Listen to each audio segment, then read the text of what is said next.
عمیر بن حبیب جب قید ہوئے، اس کے ساتھ 10 آدمی تھے. جب یہ روم کی قید میں آئے، چونکہ یہ بڑے خوبصورت تھے، بہت اٹریکٹیو تھے، تو روم نے اس کے 9 ساتھیوں کو قتل کر دیا تھا، لیکن اس کو چھوڑ دیا تھا، عمیر بن حبیب کو. کیوں چھوڑا؟ کیونکہ یہ تھوڑے سے ان کو اچھے لگ گئے، اور خوبصورت بھی تھے، اور سمجھدار بھی تھے، اٹریکٹیو تھے، پرسنالٹی والے تھے.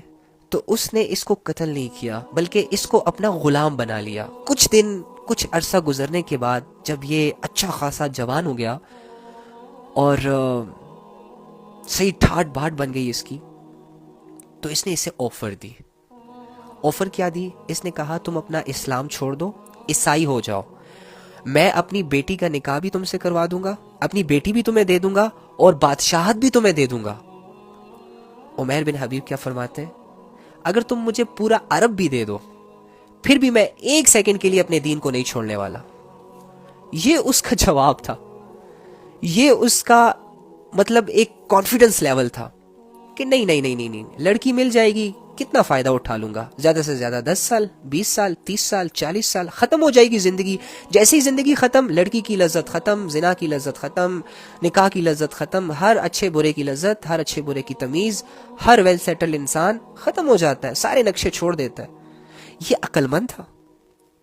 بادشاہت، اگر یہ بادشاہت میں لیٹ سپوز لے بھی لوں، لیکن اس کی وجہ سے میرا دین جا رہا ہے جو کہ دنیا اور آخرت میں کامیابیوں کا ذریعہ ہے، تو وہ کیسے کمپرومائز کرتا؟ کیونکہ وہ سچا مسلمان تھا. ہم جیسا کمزور اور نکما انسان تو نہیں تھا کہ جس کو بس تھوڑی سی آفر کی جائے، لڑکی کی طرف صرف کہنے کی دیر ہے کہ آ جاؤ جی مجھے ڈیٹ پہ لے جاؤ، یہ اپنے سارے کام چھوڑ کے اسے لے جاتا ہے. ہم جیسے کمزور ایمان والے لوگ تو وہ نہیں تھے کہ جن کے سامنے بس تھوڑی سی زنا کی کوئی موقع آتا ہے تو پھر یہ بھی نہیں دیکھتا ہے کالی ہے، گوری ہے، اچھی ہے، بری ہے، بوڑھی ہے، جوان ہے، اپنی لذت پوری کرتا ہے. ہوس پجاری بن گئے ہم. یقین کریں ہمارے ڈیزائرز اس حد تک پہنچ چکے ہیں، ہم سے بالکل کنٹرول نہیں ہو رہا. ہم پاگل ہو چکے ہیں لذتوں کو حاصل کرنے کے لیے. سامنے والے بندے کی بیٹی کی عزت نیلام ہوتی ہے، ہونے دو، ہمیں کیا، 5 سیکنڈ کی لذت چاہیے بس. استغفر اللہ. اور انہیں اس وقت ایسا لگتا ہے کہ اگر یہ کام میں کر لوں گا تو میں بڑا سکون میں ہو جاؤں گا، میری تو واہ واہ ہو جائے گی. حالانکہ یہ اپنی زندگی خود برباد کر دیتا ہے، آزمائشوں کے حوالے کر دیتا ہے.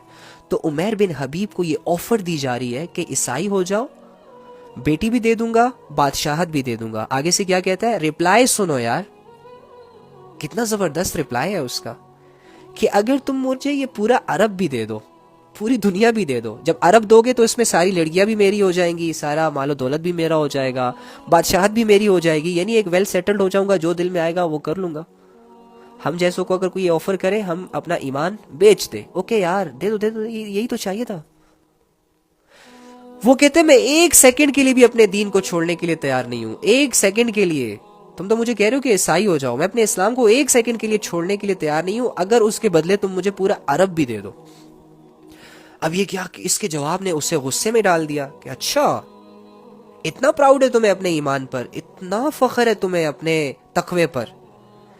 حکم ہوا جیل میں ڈال دو اسے. جیل میں ڈالا گیا، قید کیا گیا اسے. پیچھے سے ایک لڑکی ہائر کی گئی اس کے لیے، اور اسے یہ پلاننگ سمجھائی گئی کہ تم نے اس لڑکے سے زنا کروانا ہے، اس لڑکے کو اپنی طرف اٹریکٹ کرنا ہے کچھ بھی کر کے. آفر دی گئی، ایک ڈیوٹی دی گئی. یہ لڑکی جاتی ہے اس کے پاس قید خانے میں، ادائیں، باتیں کرنا، بہلانا پھسلانا، اپنی ایڑی چوٹی کا زور لگاتی ہے اس عمیر بن حبیب کو اپنی طرف اٹریکٹ کرنے کا. لیکن عمیر ہے کہ 3 دن گزر گئے، نہ کھا رہے نہ پی رہے، ایک دفعہ بھی نظر نہیں اٹھائی اس کی طرف، ایک دفعہ بھی نظر نہیں اٹھائی اس کی طرف. لڑکی تنگ ہو گئی. لڑکی سوچنے لگی تم کس چیز کے بنے ہو، موقع ہے تمہارے پاس، تم کچھ بھی کر سکتے ہو، میری مرضی شامل ہے، تمہیں کون روک رہا ہے، تمہیں کس کا ڈر ہے؟ ہائے ہائے ہائے ہائے ہائے، کون روک رہا ہے تمہیں؟ یہ لڑکی پوچھ رہی ہے عمیر بن حبیب سے، جو نہ 3 دن سے کچھ کھا رہا ہے اس لڑکی کی وجہ سے، نہ پی رہا ہے، اور آزمائش میں ڈلنے کے ڈر سے اپنی نظروں تک کو نہیں اٹھا رہا اور اس طرح کرتے کرتے 3 دن گزر گئے اور پھر لڑکی پوچھتی ہے کہ تمہیں کون روک رہا ہے ان سب چیزوں سے؟ تمہاری فیلنگز اتنی اسٹرانگ کیسے ہو سکتی ہیں؟ تمہیں کس چیز کا ڈر ہے؟ تو کیا فرمایا کہ مجھے میرے رب سے حیا آتی ہے، مجھے میرے رب سے شرم آتی ہے جو مجھے دیکھ رہا ہے۔ اے لڑکی، اگر تو 30 دن بھی میرے ساتھ اسی طرح بیٹھی رہے تب بھی میں یہ کام نہیں کر سکتا۔ میری جوانی میری امانت ہے، میں اس کو داغدار نہیں ہونے دوں گا۔ یار یہ باتیں صرف قصے کہانیاں نہیں ہیں، یقین کریں، یہ جب کسی انسان پر گزرتی ہے نا، وہی سمجھ سکتا ہے کہ کتنی بڑی آزمائش تھی، کتنی بڑی آزمائش ہو سکتی ہے۔ ہم کیا کر رہے ہیں؟ ہم اتنے بھوکے کیوں ہیں؟ ہم اللہ سے اتنا دور کیوں ہیں؟ ہم سے ان چیزوں کی حفاظت کیوں نہیں ہو رہی کہ جن چیزوں کے بارے میں اللہ نے فرمایا ہے کہ اگر عورت ہو تو غیر مردوں پر اس کو ظاہر مت کرو؟ ہم کیوں نہیں چھپا پا رہے ایسی چیزوں کو، اپنی زینت کو؟ اگر مرد ہو تو نہ دیکھو عورت کو، جھکا لو نظریں، یہ نہ ہو تمہارے دل میں شہوت پیدا ہو جائے اور تم کسی گناہ کی طرف لپک جاؤ اور وہ گناہ تمہارے دل میں تمہارے ایمان کو کمزور کر دے، اور تمہاری ایمان کی کمزوری تمہاری کمزوری کہلائے گی۔ تم عبادتوں سے غافل ہو جاؤ گے، اور جب تم عبادتوں سے غافل ہو جاؤ گے تو شیطان تمہیں گمراہ کر دے گا، اور شیطان کی گمراہی تمہیں جہنم میں لے جائے گی۔ اللہ تمہیں جہنم میں نہیں ڈالنا چاہتے، اسی لیے تمہیں کہا کہ ایسی سورسز، ایسے ذریعے، ایسے طریقوں سے بھی دور رہو جو تمہیں بڑے گناہوں کی طرف لے جاتے ہیں۔ یقین کرنے کی دیر ہے صرف۔ جس دن تم اللہ کی باتوں پر 100% یقین کر لو گے اور تم اپنی زندگی میں امپلیمنٹ کر لو گے، یقین کرو اس دن تمہاری زندگی اتنی سیٹسفائیڈ ہو جائے گی، اتنی ریلیکس ہو جائے گی، اتنی بے خوف ہو جائے گی، اتنی مطمئن ہو جائے گی کہ تمہیں نہ دنیا کی کوئی پرواہ ہوگی اور نہ آخرت کی کوئی پرواہ ہوگی۔ تم آخرت کے اعتبار سے بھی دنیا ہی میں سیٹسفائیڈ ہو جاؤ گے کہ میرا رب میرے سے زیادتی نہیں کرے گا، میرا رب مجھ پر ظلم نہیں کرے گا، میرا رب میری برداشت کا مجھے صبر دے گا، میرا رب میرے تقوی اور پرہیزگاری کی قدر کرے گا۔